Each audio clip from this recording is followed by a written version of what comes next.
One area of New York City I don't know very well is the financial district or Wall Street. So we're going to take a tour of it this afternoon. Welcome back to my channel. Today we embark on an adventure that intertwines culture and heritage in the financial district of New York City. You don't need to be a high roller to explore the iconic landmarks and historical treasures that define this captivating neighborhood. In the heart of the financial district is the Bowling Green, which is a park, and it's one of the oldest parks here in New York City. There used to be a statue of King George III that was in the middle of the park, but of course, you know how the history goes, right? The statue was toppled down, they melted the statue and turned it into bullets. Now we got this nice green space to enjoy. Just a short stroll away, you'll encounter the iconic charging bull statue, a symbol of financial strength and resilience. Oh boy, I see a line ahead, so that means it's only one thing. It's the charging bull statue. Wow, that's a long line to take a picture of the charging bull, or it's behind. Oh boy. This bronze behemoth, with its muscular haunches and lowered horns, seem to embody the relentless drive of Wall Street. And here's the line to the front of the bull instead of the back of the bull. I got more amusement watching people standing in line for a selfie or rubbing its horns for good luck. It's hot. I don't feel like standing in line to get a picture of the bull. I actually do have a picture of it from a couple of years ago when it wasn't as crowded.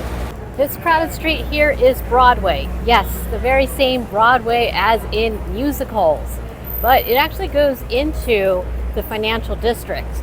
I guess it all makes sense. I mean, after all, those tickets can be expensive, so goes along with the idea of money, right? As we walked along Broadway, I couldn't help but feel small among the skyscrapers. Straight ahead is Trinity Church. This historic parish was established in 1697, and the current building, completed in 1846, is a beautiful example of Gothic revival architecture. You can now say you saw the Broadway musical Hamilton without having a ticket. This here is Trinity Church, and this is where Alexander Hamilton was buried. Yes, our Secretary of Treasury, or the first Secretary of Treasury. How fortuitous, right, that our Secretary of Treasury would be buried here in the heart of the financial district. Moving on, we approach the main attraction on this tour. And will you look at that? Wall Street is actually a street. Here we go, walking down the famous Wall Street. Take a look at that. On the corner of New Street and Wall Street is the New York Stock Exchange. This is the same New York Stock Exchange that I look at starting at 5 a.m. because it's, Pacific time, to see how my stocks are doing. Can't believe it's an actual building. Of course it would be. It's heavily guarded here. You have to go through security and everything, which makes sense. Be sure, it's a tall building, but I always pictured it bigger in my mind. Maybe it's from all of those films from the 90s where you see people screaming, yelling, throwing papers at each other. And just for fun, there's actually a caviar restaurant here in Wall Street right across from the New York Stock Exchange. I guess that's how you celebrate if you had a great day on the market, right? Look at the different selections of caviar. Good to know that salmon roe is considered part of the caviar family, because that's something that I commonly get at a sushi restaurant. So maybe I am a little fancy after all. It's only 2:19 p.m. Eastern time, so they're still trading in there. So they moved the statue of the fearless girl, which used to be in front of the charging bull, and now she stands right in front of the New York Stock Exchange. There is something symbolic about her standing right in front of the New York Stock Exchange. The statue of the fearless girl was intended to be a stand against capitalism, so that's why it makes more sense for her to stand in front of the New York Stock Exchange rather in front of the charging bull. The original message behind the charging bull was supposed to be the American spirit, so when you think about it, it didn't really make any sense that she would be standing in front of the American spirit. Over there is Federal Hall, which unfortunately is under reconstruction right now or under renovation right now.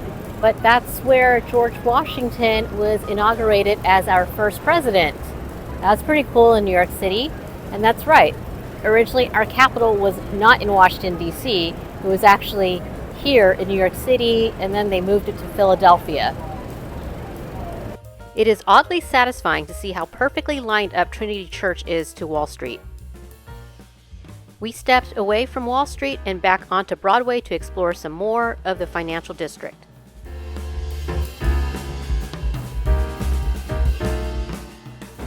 Straight ahead is Zucotti Park, and you may recall this was the site of the Occupy Wall Street movement. Now it looks like a place just to hang out.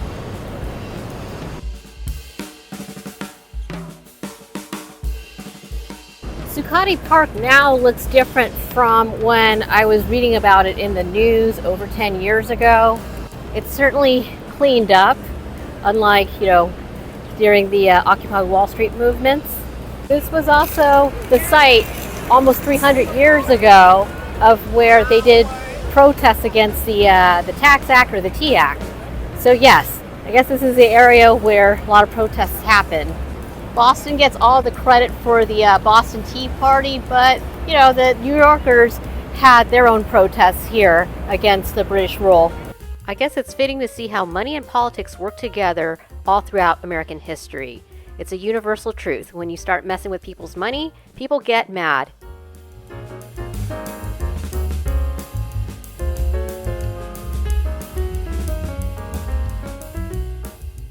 Straight ahead is the Federal Reserve.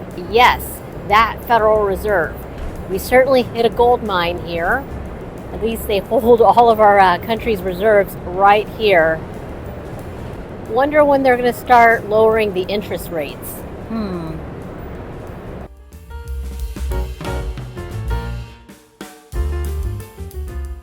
This historical area of the financial district is so small that we found ourselves back on Wall Street.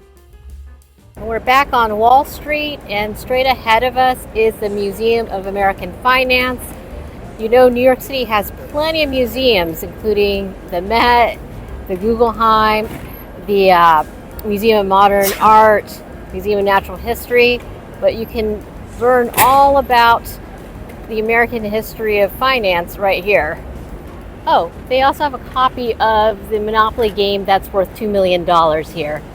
I've never been interested in the board game Monopoly and always lost my money, so we'll pass on seeing it today. Ooh, homemade gnocchi for $9 on Wall Street. That's actually a pretty good deal. The financial district of Manhattan is a captivating tapestry of history, architecture, and financial significance. Whether you're a seasoned Wall Street professional, a tourist seeking adventure, or a local looking to delve deeper into the neighborhood's rich heritage, I encourage you to explore this vibrant area and uncover the countless stories it holds. But the afternoon was not over. We walked just under a mile away to grab some lunch. For lunch, only because we're here near Wall Street, we're going to stop off at Le District. For a taste of France in the heart of New York City, we visited Le District, a French-themed food hall.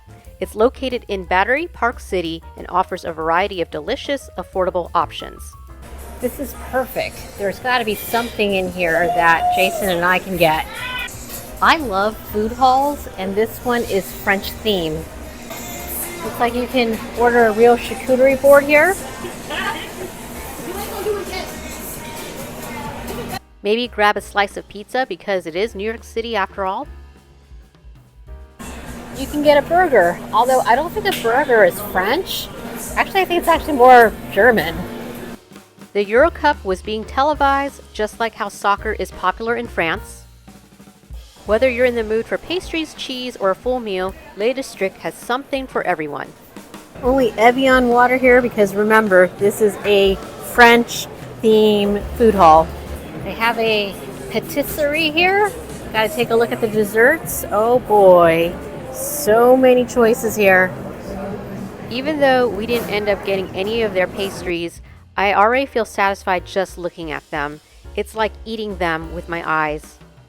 We passed on the desserts and looked for some more substantial food. You can get a sandwich on a baguette. Why get a sandwich when you can get a crepe? Now we're speaking French. Great. Merci. Dang, they got these 2 crepes out pretty quickly, in like less than 5 minutes. We got the ham and cheese crepes. They were each about $10, which is a bargain considering how big these handheld crepes were. We've been running around all day in this hot weather, so some iced coffee was much needed, along with our crepes. Even the decor felt Parisian, with the chairs and the Eiffel Tower. And it leads you out to a mall. I didn't realize that Le District was located at the Brookfield Place. You can get some luxury shopping done here.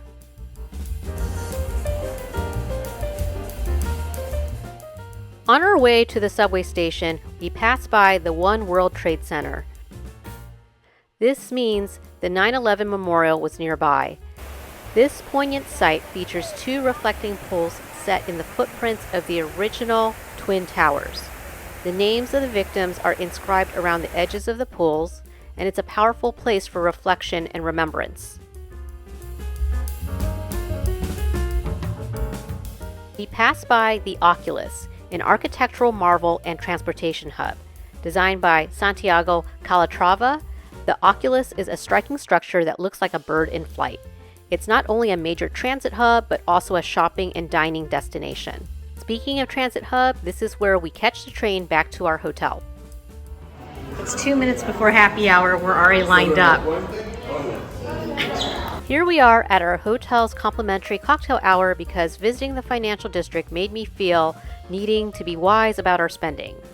Exploring the financial district on foot is an incredible way to immerse yourself in the rich history and vibrant energy of New York City. Don't forget to like and subscribe for videos because they are free.